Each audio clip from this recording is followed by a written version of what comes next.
Takže ahoj, zdravíme posluchače Tupej hran. Dneska jsem tady jenom já, Šimon Bartík. Vydal jsem se na misi do Láksu na Big Air Chur. A máme tady Tomáše Murgače, a.k.a. Murgiho, kterýho se snažíme odlovit dlouho, ale jelikož je to brat zo Slovenska, tak je to trošku těžší, tak jsem rád, že jsme si tady na sebe udělali čas. Čau Murgi, vítám tě v Tupej hranách. Čaute, som veľmi rád, že tu môžem byť a zdravím všetkých poslucháčov. Ještě než začneme, tak bych vás rád pozval na herohero.co/tupíhrany, kde za paywallem můžete doposlouchat celý díl a tím podpořit celý chod Tupej hran a tohleto naše snažení, takže za 5 euráčů si tam můžete doposlechnout nejen Murgiho, ale všechny díly, co jsme kdy vytvořili a tyhle, teď si nejsem jistý, kolikátej díl, to je 79. Dobrý, Kroča mi to napsal tady.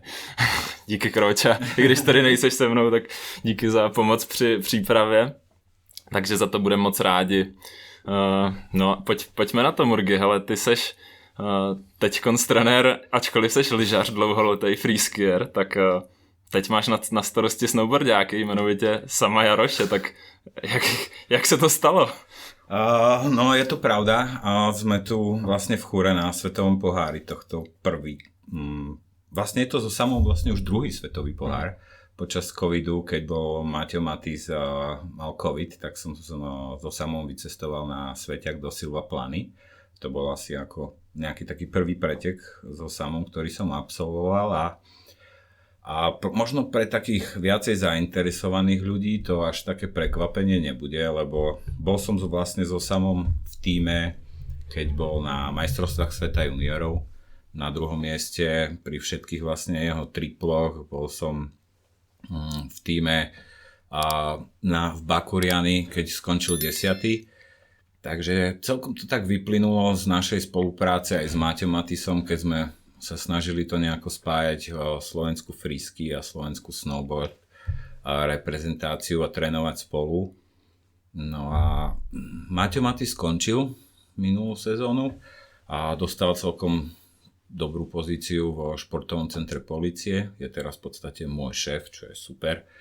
A tak sme sa nejako bavili, boli sme v Bakuriani taktiež spolu. Vlastne ja som tam bol ešte s gruzínskou reprezentáciou, ale bol som na tabli pri vlastne aj kvalifikácii, aj pri finále samovom a komunikoval som s Maťom cez vysielačku a potom sme to tak nejak vyplynulo, že Maťo končí a Sama v podstate nemal kto trénovať. Na Slovensku sú aj tie pravidlá, keď chceš byť v športovom centre polície, také prísnejšie, musíš mať napríklad vysokú školu vyštudovanú, musíš mať nejakú prax a nebol nikto na Slovensku. Zbrojný prúkaz. Ale ten náhodou nie, ale špeciálny vodičak, aby som mohol šoferovať auto. A tak sme sa dohodli, že to skúsime. Táto sezóna je, myslím, na to úplne ideálna. Nie je majstrovstva sveta, ani olympijská kvalifikácia. Tak sme to skúsili, uvidíme, zatiaľ musím poklopať, funguje to dobre. Dúfam, že aj Samo je spokojný, z mojej strany zatiaľ to funguje. A uvidíme, dúfajme, že chcel by som Samo trošku tak podporiť, možno aj nejakými kontaktmi a trošku ho tak zviditeľniť. Myslím si, že to Samo si to zaslúži. Podľa mňa je najlepší zimný športovec na Slovensku. Pokiaľ nerátame Peťu Vlhovú, tak za mňa má určite lepšie výsledky ako bratia Žampovci alebo nejakí biatlonisti v tomto momente a chcel by som, aby bol možno najlepší slovenský. Tak pojďme ho zviditeľniť. Tak hele, Samo, jestli posloucháš, tak přijď někdy do Tupej hran, kdybys chtěl. Zveme tě takhle oficiálně touhle cestu. Murgi, hele, otázka na těle, umíš snowboardovat vůbec? Jsi snowboardový trenér? Áno.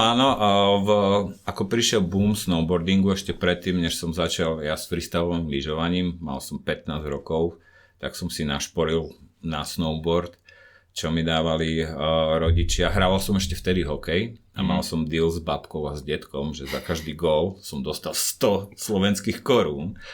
Takže si soloval, nikomu si nepřihrával. Presne. Ale aj za nahrávku bolo. Takže hezky. za bod. Dobrý deal.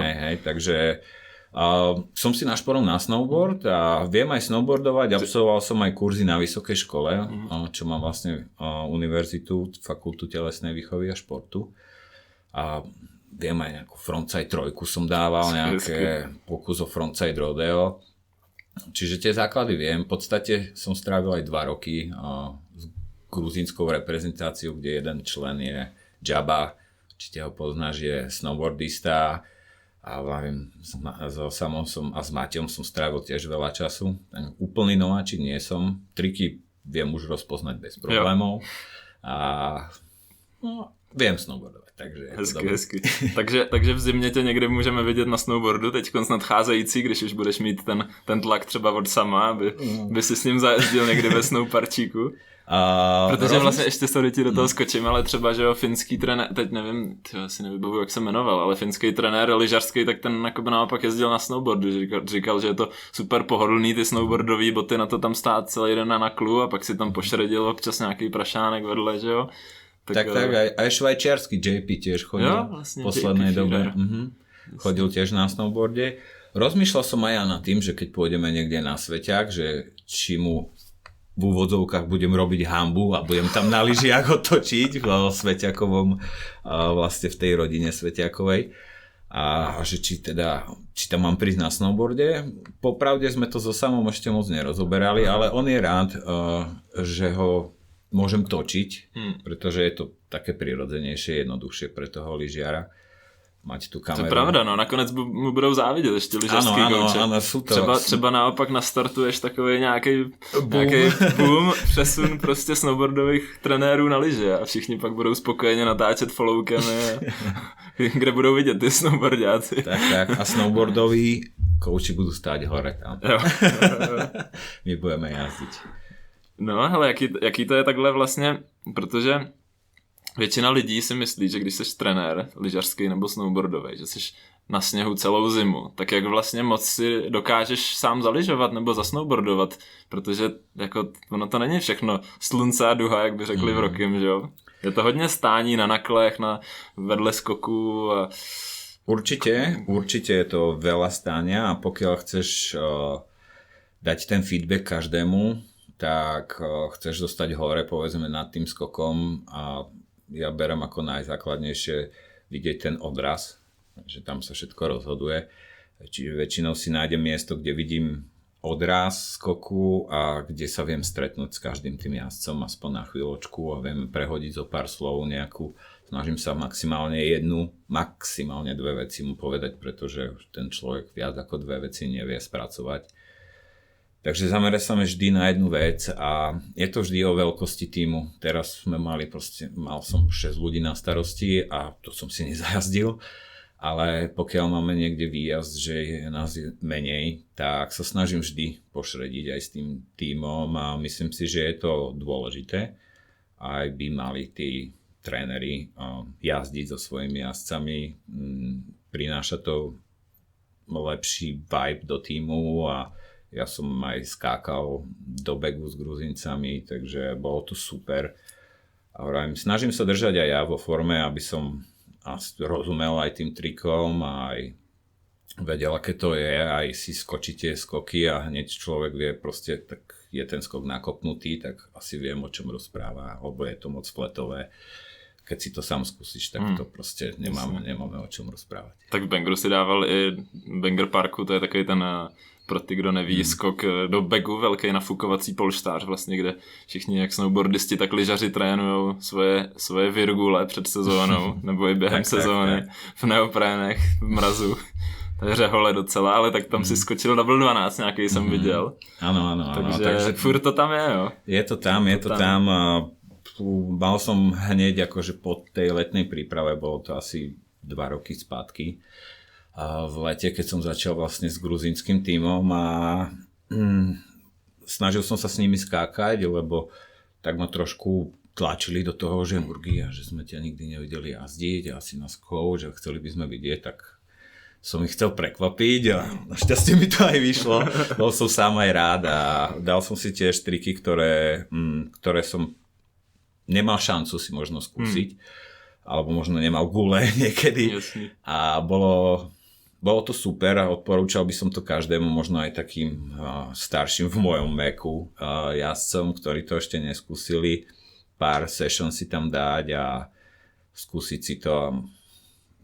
Za mňa je to super a vidím aj vlastne hlavne v ženskom freeskeingu a snowboardingu, že to tie baby posunulo veľmi ďaleko. Neuvěřitelně, úplně za mě. Ale jak říkáš přesně, třeba Gužík, že Tomáš Gužur, česká lyžařská legenda, takovej poloviční gruzínec skoro, ano. Tak ten tam z toho byl taky nadšený právě, že on právě dal session s nami a dávali ste spolu s gruzínskou reprezentáciou. On prišiel k nám na obytkov, ja som ho vlastne prehovoril minulého roku, keď som bol po majstrovstvách sveta ešte v Godauri trošku pošediť s ním a powdre a bolo to vynikajúce a pušoval som ho do toho, aby prišiel, že mu proste môže u nás prespať v apartmáne a môže si to skúsiť a bol nadšený. Super. Dali sme spolu session a bolo to super. To je paráda.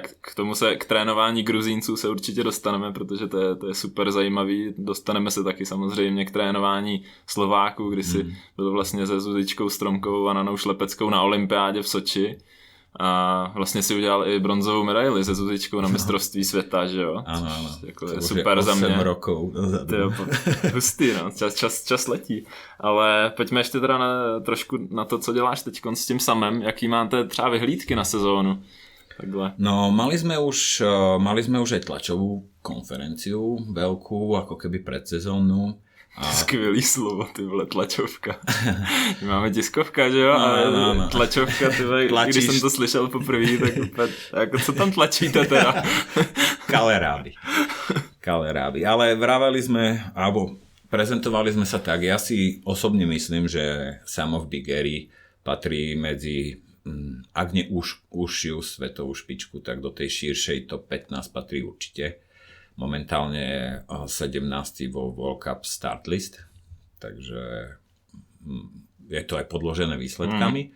Nasazené, ako v tenise. Tak, a sám vieš, že z tej širšej špičky tam je vyhrať hocikto. Stačí, že sa fakt dobre zobudíš, niekto z tých Japoncov, pár Američanov nemá svoj deň, padne prvý trík, už má pressure a proste Samovi vyjde prvý trík, dá ten druhý a verím tomu, že chcel by som, aby táto sezóna bol taký breakthrough, aby aj Samo si dokázal alebo potvrdil a veril si na to, že proste vie súperiť o pódium, o prvé 3 miesta s kýmkoľvek na svete. Pár finálí už má za sebou, ne? Áno, má ich aj v Kreisbergu, bol aj vlastne v finále na majstrovstvách sveta. Mistrovství sveta. Bakuriany, tam bola kvalifikácia ako z osnov, tam boli prvý traja Japonci a štvrtý Samo Jaroš. Bohužiaľ v finále mu nevyšlo tak, ako si predstavoval a presne aj to by sme chceli, povedzme, zmeniť. Samo má už tých pár finále, ale nikdy tam nedal svoje 2 triky tak, ako by chcel. Takže myslíš, že je to třeba i o té psychice, když říkáš, že na to jako trikové má a snažíš se třeba jako s těma svěřencema, ať už je to Samo nebo někdo předtým, snažíš se jako s nima řešit i nějak tu psychickou stránku? Určite riešime aj to a snažím sa aj hlavne, aby ten tréningový proces bol, nechcem povedať úplná zábava, ale aby sme v tom tréningovom procese sa snažili vytvoriť čo najmenej tlaku. Aj tak v podstate prídeš na preteky a tam ten pressure, ten tlak je obrovský stále, aj keď si ho nechceš pripustiť, ale je tam. Aj prídeš sem do Churu, sú tu podmienky, máš proste 1 hodinu 20 tréningu, 2 dní voľno teraz a zajtra šup, let's go. Takže musíš sa vyrovnať aj s tým, nevieš, či neustal si svoj trik tak, jak by si chcel a proste vieš, čo musíš dať, čo ti treba. A uvidíme, no. Takže snažím sa hlavne, aby si to užíval. Samozrejme, pracujeme tvrdo, máme svoj plán, vieme, čo chceme ísť a keď príde ten moment, tak s tou pohodou, ktorou chceme robiť vlastne aj počas tréningového procesu, aby to preniesol do toho preteku a ja verím, že keď sa bude cítiť zrelaxovaný, že tam nebude mať príliš toho stresu, tak to pristane tie svoje triky a potom už je to len o tom, že či to bude čisté a či dostane dostatočný počet bodov. A seš jako trenér vyloženě sama, nebo seš trenér národní vlastně jako nároďáku, akorát tam není víc lidí v tom? A nie, práve že ja s novým zväzom Slovenska... Seš policejní komisař nejaký. Tak, ja som tréner športového centra polície. S nimi mám zmluvu vlastne na pracovný pomer, kde mám na starosti športovcov, ktorí sú zaradení v športovom centre polície. Momentálne Klaudia Medlová, Martin Joša a Samo Jaroš. Čiže so Samom jazdím svetové poháre, takisto máme spoluprácu s českou reprezentáciou snowboardovou, s Kubom Hronešom a s chalanmi. Samo jazdí celkom dosť často, takže Přemek Vída nám s tým taktiež pomáha a napríklad máme v pláne, že Samo bude cestovať do Číny na preteky s nimi a ja zase potom pomôžem v nejakých iných pretekoch. Takže a Martin Joša väčšinou má teraz európske poháre v pláne túto sezónu, čo celkom je dobré aj v rámci toho, že som tréner aj gruzínskej reprezentácie, tak jak sme sa vraveli. A tiež máme v pláne obísť európske poháre. Takže to vieme veľmi dobre spojiť. No a... Klaudia sa vrací po zranení? Klaudia je stále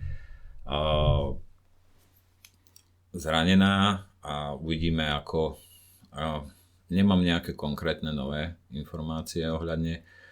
Najlepšie bude asi zavolať ju tiež do Tupých hranách. My sme im měli v Tupých hranách. Áno, jsme byli na výlete na Slovensku, jsme byli v Liptovském Mikuláši a tam to byla řehole, tam jsme během asi 4 dnů dali 4 podcasty, podle mě. No. Jsme měli Klaudii Medlovou, Martinu Dubovskou, Zuzičku jsme nestihli těsně, protože to se vracela nějak z dovolený, ale ještě Patrika Paulínyho a Peťu Jurečkovou jsme měli, takže tam jsme to takhle vzali hopem v dodávce spací, tak to byla docela prdel. Slovenská díl s Klaudii Rebrej, ten je takový, Klaudia byla vysmátá. To je slniečko, presne. Asi takový nejvysmátější díl, co jsme udělali.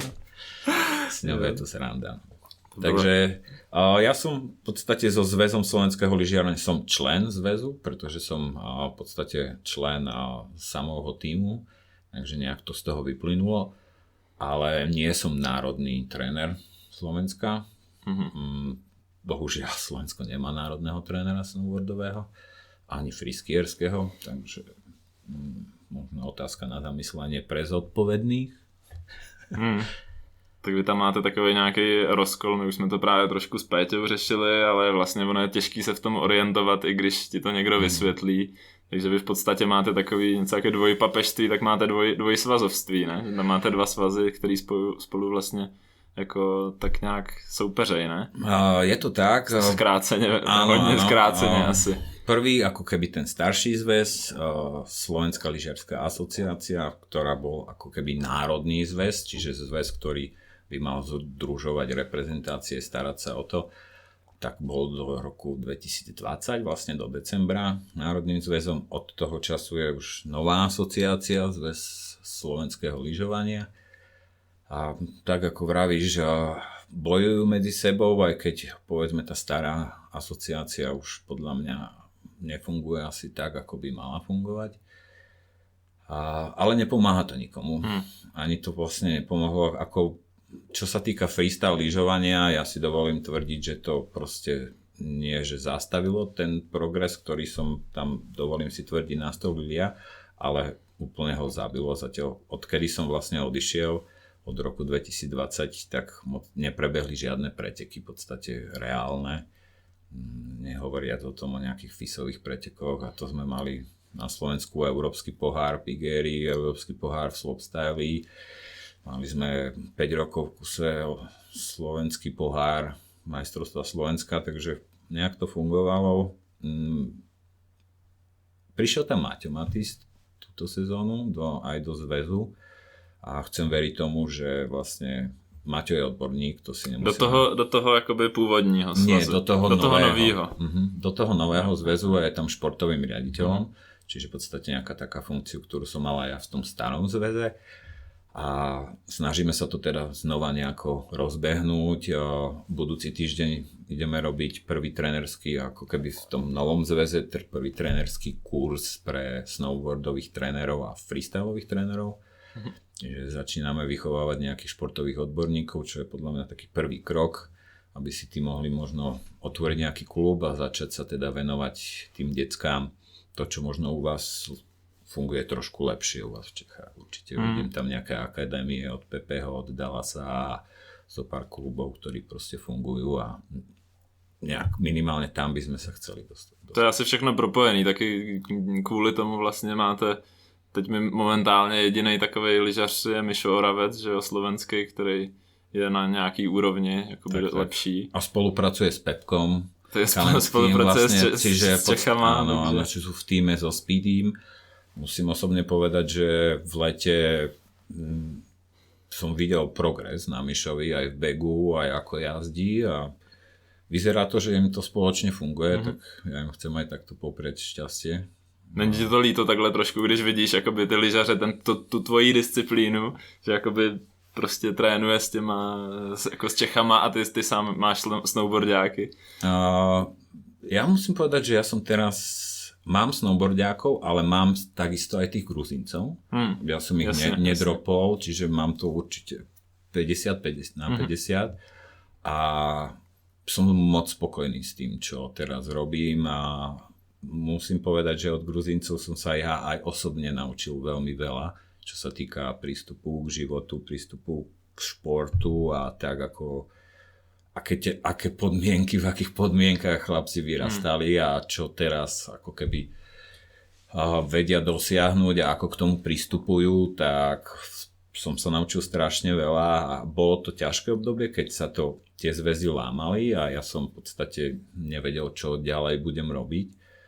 Ale teraz som za to aj tak trošku hrdý, že mám v podstate zahraničné angažmá a dostal som chlapca z Gruzínska, ktorý vedel 360 pred 2020 jún a skončil 34. slopestyle v Bakuriani, čo je celkom slušné. A keby ustal druhú jazdu, tak si myslím, že aj top 25. Tak pojďme na Gruzínce, my to trošku berem tak jako na přeskáčku, respektive po zpátku, tak možná se dostaneme na konci k tomu hokeji ještě, ale teda zároveň seš trenér Gruzínců, jak říkáš, a jak ses teda k tomu dostal? To bylo potom, předpokládám potom nějakým rozkolu na tom slovenském svazu, kdy si tam vlastně skončil, já si pamatuju nějaký takový příspěvek na Facebooku, který byl jako hodně virální, hrozně komentářů a takhle, ale asi to teda nepomohlo v tu chvíli a ty si s tím pádem hledal nový angažmá, tak ty Gruzínci se tam takhle nějak naskytli v tu chvíli? Celé to začalo, tak jak si spomínal, že sme so Zuzkou vlastne získali aj bronz na majstrovstvách sveta a to bolo 8 rokov dozadu v Kreisbergu 2015. Som byl, pamatuju. Takže celá táto gruzínska eskapáda začínala 2015 v Kreisbergu, kde v tréningu sme mali spoločný tréning s chlapmi, muži, ženy a so Zuzičkou sme nejako skladali svoju jazdu a na štvorsedačku si k nám prisadol chalan z Gruzínska s veľkou bradou, strašne ho boleli ho. Bratkou? No, takou gruzínskou, áno, strašne ho boleli holene. A tak som sa mu snažil nejako poradiť, že proste, pretože v tréningu som ho videl, snažil sa tam dávať nejaký kork 7, ale proste sa tam strašne hádzal do D-spinu, do proste nezmyselných rotácií. Pristával to stále backseat na pätky, tak na štarte nejak som to nebral vážne, ja som ho tak, že skús to takto s tými ramenami, pozerali sa sem. Nechal som ho tak, pokračovali sme so Zuzkou v tréningu a o nejakých 15-20 minút, jak som stál na tabli, pozeral na baby, aké majú jazdy, či máme niečo prispôsobiť so Zuzkou, tak vidím Gruzínca na skoku, kork 7, krásna, pristáte na nohy, hneď radosť, ruky hore, otočil sa na mňa, ukazoval Brušína. Že ďakujem. A tak som bol samozrejme rád, akože prišiel, dal mi pestičku, zase som to nejako neriešil. Sústredili sme sa na preteky vyšli parádne, Zuzka dala 3. miesto. 2015 to boli ešte roky freestyleové, veľká party samozrejme. To bylo divoký, no. Tam na mě přijeli hasiči normálně. Ano. Protože já jsem tam, jestli si to pamatuješ, já jsem tam žehlil nějak v kuchyni, oni mi řekli, že dostanu pokutu za to, protože tam bylo pár kapiček vosku. A já jsem přišel z kalby a co mě napadlo, bylo to na sporáku ještě, ne? Tak mě napadlo, že to roztopím ten sporák a pak to utřu. A nějak jsem to utíral hajzl papírem, načež se spustil ten alarm a přijeli hasiči normálně. A já jsem si ráno nebyl ani jistý, jestli jakoby se mi to nezdálo, jak jsme byli takový, jako prostě jsme oslavovali, že jo. Ano, boli to crazy. Ano, a pak přišla nějaká faktura na svaz, takže to reálný bylo, no. Jo, no, takže tam na party... Dobrá party. Tak na tej party presne prišli za mnou a vlastne ten Guro, ten vlastný pretekár, ktorý sa volal Guram Vašargmadze, a s jeho šéfom, ktorý je v podstate robil šéfa freestyleového lyžovania v gruzínskej asociácii. Gruzínska asociácia sú 4 ľudia, aby ste mali predstavu, že to nie je nejaký jako obrovský celá, jakoby něco jako svaz. Áno. Jo. Tak je to 2 kancelárie, kde sú 4 a 5 ľudia aj s prezidentom a to je celý zväz, čo riadi všetko kvázi. A tam to nejako začalo, že mi som zase ďakoval, tí Gruzínci sú veľmi vďační ľudia, proste keď im akože pomôžeš, tak v podstate ti dajú všetko. Hneď prišiel, môžeš prísť do Gruzínska, spať u mňa na posteli, jesť moje jedlo, tam ťa povodím všade po horách. Ako. Bolo mi to príjemné, samozrejme veľmi rád, tak sme sa dohodli, že OK, že do Gruzínska zatiaľ nebudem chodiť, aj tak tam nie je čo robiť, nie je kde trénovať, ale dohodli sme sa na nejakých 7-10 dňových tréningových kempoch, boli sme na Hintertuxe, boli sme na Štubaji, zobral som ich do Banger Parku prvýkrát. Každý jedna táto skúsenosť bolo pre nich úplne niečo nové. Nikdy v živote nevideli taký snowpark. Tá stará partia gruzínska 16, 17, 18. To bolo 3 roky, kedy sme vždy každý rok 1-2 kempy dávali spoločne.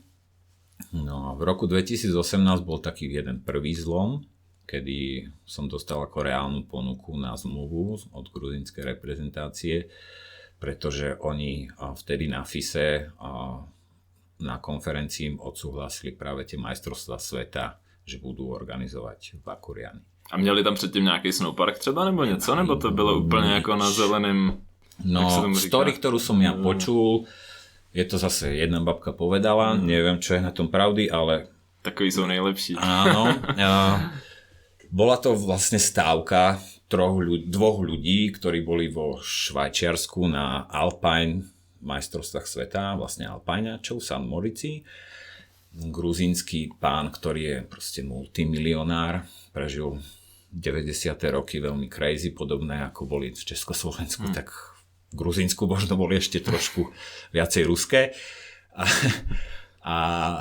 Ale teraz je z neho poctivý podnikateľ a ten si povedal, že chce mať gruzínsku majstrovstvá sveta. Ten ostatní dvaja mu povedali, klepali na čelo, že to nie je šanca. Tak samozrejme si to nejak začali zisťovať. Na FISE zistili, že alpáňacké majstrovstvá sveta do 2035 už sú dávno rozdelené. A nemá šancu absolútne. A jediná kvázi taká šanca, kde nebol nikto, kto by chcel organizovať, boli majstrovstvá sveta v freestylových disciplinách 2023. Tak dali beat, teda povedali, že teda chcú to organizovať. No a vyhrali to, keďže boli jediní. Cože dali? Dali byt? Ako dali ponuku, že teda prihlásili sa... No takhle, myslím, že dali akoby byt niekomu ako úplatek. Prihlásili sa, ako keby dali prihlášku, dali prihlášku, že teda my chceme organizovať majstrovstvá sveta vo freestylových disciplínach. Nikdy v živote nebol žiaden snowpark reálne veľký, ako si predstavujete, nič. Ani Urampa, ani ski cross, ani moguls, ani aerials.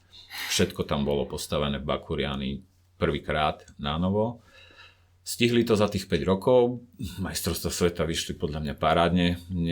Nezrušili ani jednu disciplínu. Do konca tohto roku majú znova, organizujú svetové poháre v Mogulse, svetový pohár v Aerial, svetový pohár v skikrose a v stredisku v Gudauri organizujú dokonca svetový pohár v snowboardkrose. Takže FIS s nimi bol veľmi spokojný.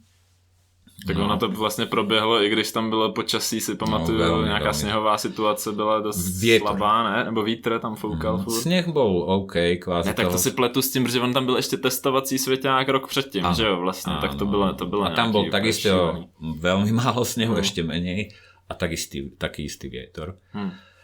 Tak práve to bol ten rok 2018, kedy oni dostali od FISu, teda vyhrali to, že teda môžu organizovať majstrovstvo sveta. Mne prišla ponuka, ale taktiež sa to lámalo ešte v Slovenskej lyžiarskej asociácii, v tom starom zväze, kde ja som bol na rozkole, kde či zoberiem ako keby šéfa freestylového lyžovania, aj člena výkonného výboru Slovenskej lyžiarskej asociácii, kde budem v podstate mať na starosti celý freestyle, čo bola taktiež pre mňa výzva na Slovensku.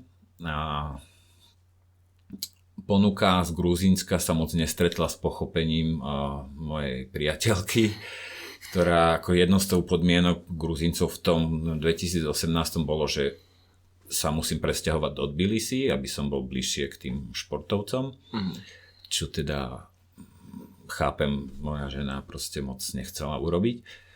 Takže sme sa v 2018 nedohodli, ja som začal robiť šéfa freestylového lyžovania, začali sme rozbiehať aj kurzy trénerov, slovenský pohár, európske poháre. December 2020 to všetko skončilo kvôli vlastne rozkolu tých dvoch zväzov. A ja som napísal do Gruzínska tomu šéfovi, že som bez mluvy, že ak je stále záujem, tak sa vieme dohodnúť. Ten šéf freestylového lyžovania Matrix mi napísal do 2 hodín, že ma bere. Matrix.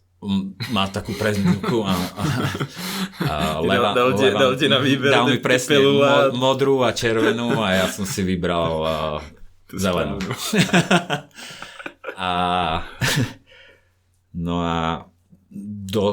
Na druhý deň mi volal šéf gruzínskej ako keby lyžiarskej asociácie, že teda by ma chceli a že či sa vieme stretnúť v Zürichu na FISovej konferencii.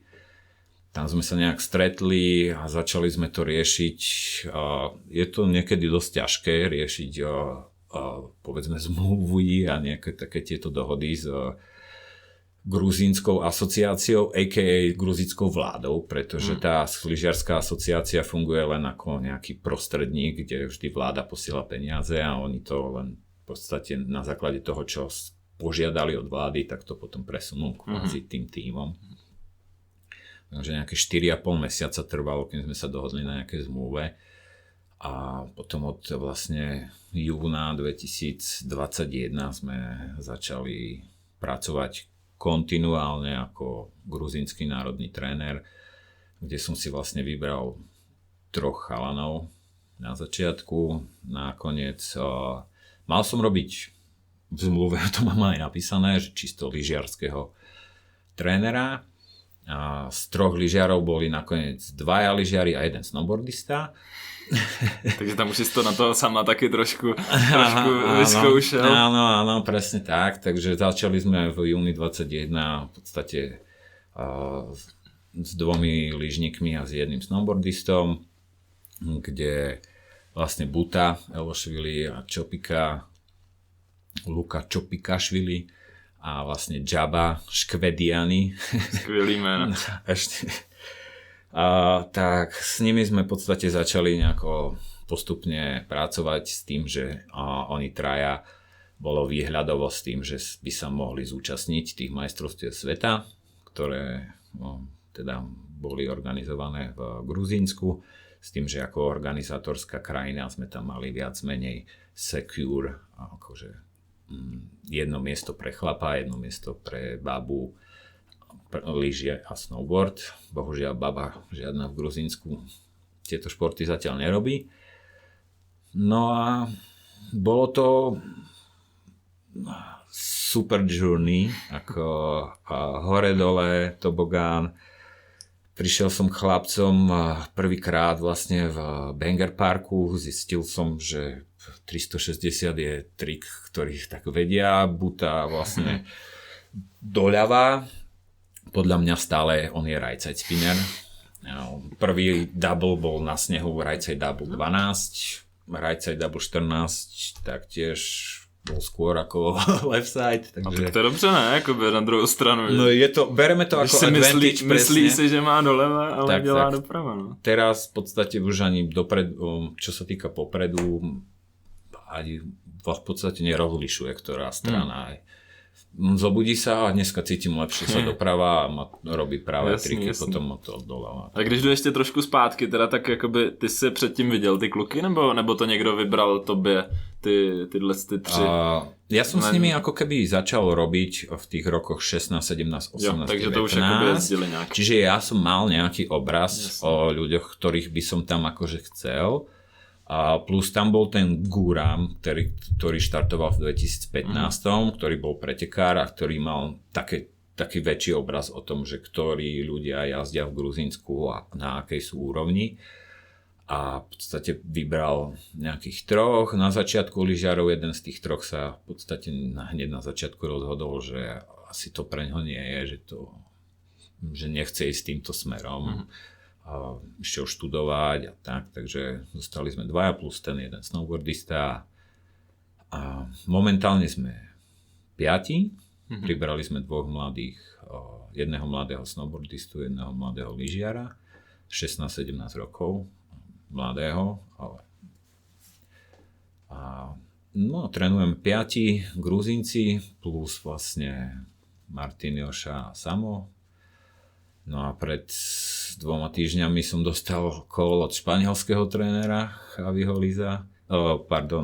Gila, Josefa Gila, že má jedného jazdca Španiela, ktorý by chcel sa dostať na sveťakovú úroveň, musí jazdiť európske poháre a chcel by sa pridať do môjho tímu. Takže to bude mezinárodní. International tým, veľký. Som za to ako úprimne rád, že ľudia sú so mnou spolupracovať a ja sa budem snažiť nejako prispôsobiť a myslím si, že aj pre ten gruzínsky lyžiarsky tým je dobre, pretože ten Španiel je povedzme na lepšej výkonnostnej úrovni a vie potiahnuť tých chlapcov. A uvidíme, mám sa práve aj v Chure stretnúť s Gillom, porozprávať, pozrieť si, aké máme vlastne tréningové plány, porovnať, či sa vieme niekde teda spojiť. A no, vyzerá to dobre. Vyzerá to taky docela hekticky. Myslím, že to bude jako v pohodě to stíhat, všechny takhle jakoby odkoučovat, protože ne všechny závody jsou jako ve stejný termíny, jako třeba tady v Churu, kdy máme jak lyžaře, tak snowboardisty, tak přemýšlel si nad tím takhle? Myslíš, že to bude nějak kombinovat? Samozrejme už som robil si svoj plán niekedy v auguste, septembri, keď sme už plánovali. Bude mať tak 10-12 dní voľná za zimu. Ale vybrali sme práve že preteky, kde, ako vravím, Samo taktiež spolupracuje s českou reprezentáciou, takže na niektoré preteky pôjde Samo s Čechmi a na niektoré preteky pôjdem vlastne ja s Gruzincami a táto sezóna, čo sa týka svetiakov, je celkom super, pretože biggery sú v podstate odbité do polovice januára, potom je tam nejaký slopestyle, potom je tam mesiac pauza, tak je potom je tam niečo v marci a končí sa v Špindli zase u vás. Takže ten schedule nie je nejaký super tight, alebo že by som ho... Samozrejme, idem odtiaľto z Churu, idem na Hintertux za Gruzincami, potom na 2 dní do Polska na trénerský kurz, potom asi 2-3 dní zostanem doma. Budem so Samom celý november na Štubaji, kde sme na prime time, tam v polovici prídu Gruzinci, čiže tam vieme znova spolu všetci trénovať. A Samo potom odlieta do Číny na svetový pohár. Ja zostávam s Gruzincami a s Martinom Jošom na poslednú prime time. Po prime time letím do Edmontonu za Samom na sveťák do Edmontonu a Koper. A 15. decembra vlastne od dnes sa vrátim domov. Busy man. Ale nedonutili tě nakonec k tomu se přestěhovat do Tbilisi? Nebo... Nie. Bývam stále v Bratislave. Vysvetlil som im to, že v podstate nemá nejaký zmysel sa tam presťahovať, aj keď 99% nášho tréningového plánu je v Európe. Trénujeme vlastne v Banger Parku, Hintertux, Tyrolsku v podstate. Zobral som chalanov minulého roku do Seychelles, napríklad tam nikdy neboli a prvé roky sme robili Stelvio, čo bolo podľa mňa ešte lepšie ako Prime Time Session, menšie trošku skoky, vynikajúce podmienky od FTEC. A to už není? To už sa nedelá? Prínot, čo mám info, tak Prínot odišiel zo Stelvia, ako Stelvio mali ako keby testovacie centrum pre svoje ratraky a odtiaľ odišli, pretože... Rolby, áno. Radši. Ratrak je taky skvělý slovo. Tak nedohodli sa tam s Mr. Capitani, čo je tam pán, ktorý rozhoduje o všetkom a taktiež s tým pádom, keď tam Prínot nie je, tak tam nie je ani ten vlastne Prínot X Camp, ktorý to bolo niečo alternatíva ku Primetime na Štubaji. Bohužiaľ, bolo tu tam super, bolo to vlastne aj prvý kemp, ktorý som s Gruzíncami spravil ako keby snehový po príprave v Banger Parku. Tam mi hneď obidvaja chalani dali svoj prvý double, gruzínsky double vo frisky histórii. Takže to bola radosť asi, ne? To bolo, máme videjko na Instagrame niekde tam urobené, že bolo to super, akože tie emócie, vlastne pre nich bolo všetko nové. Každý jeden snowpark, každé jedno stredisko, Banger Park, preteky, všetko bolo pre nich nové a vidieť to nadšenie, to bolo ako to ako už teraz, jak to možná i pro tebe jako pro trenéra je to vlastně takový jako refreshing, ne? Protože když jako přece jenom už máš odtrénováno nějaký pátek, jako jak dlouho vlastně od prvního olympiádu. 11 rokov pre slovenskú reprezentáciu. Čiže ja som vlastne bol na veľmi ten první olympijský cyklus si trénoval už. Áno, v podstate hneď 2011 Jyväskylä, hneď prvý svetový pohár FIS, ktorý organizoval vo Fínsku v Jyväskylä. Ešte predtým boli jedny majstrovstvá sveta, kde sa vlastne zúčastnila Natália iba sama, ale potom začali ako keby svetové poháre a hneď prvý vlastne TC meeting, tak tam som už bol. Už zostali sme do tohto dňa traja. 3,5 povedzme. Ja, Valentino, talianský tréner, Skogan Sprang, americký coach a Misra.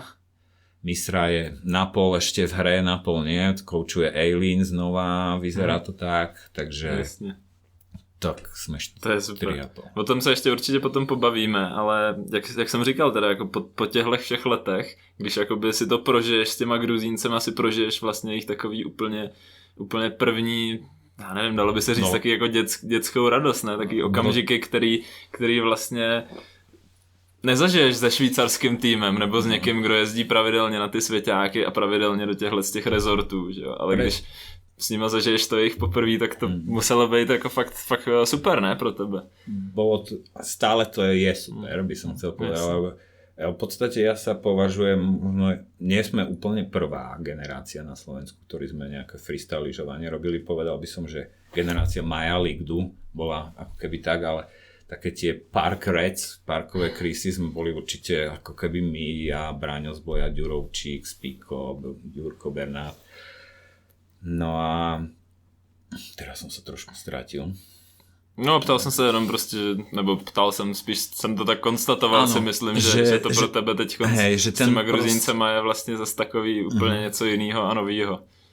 No a presne to som chcel povedať, že my sme to vlastne nejako prežívali na Slovensku, že sme boli nejakí tí pioneers a presne oni to sú v Gruzínsku, že sú prví freeskieri, ktorí jazdia a v snowparku a naozaj bolo to, aj ako vravíš, refresh po 11 rokoch v slovenskej reprezentácii a hlavne ani nie s prácou s pretekármi, ale s prácou so štátom a so zväzom a bol som z toho, povedzme, tak trošku už vyhorený.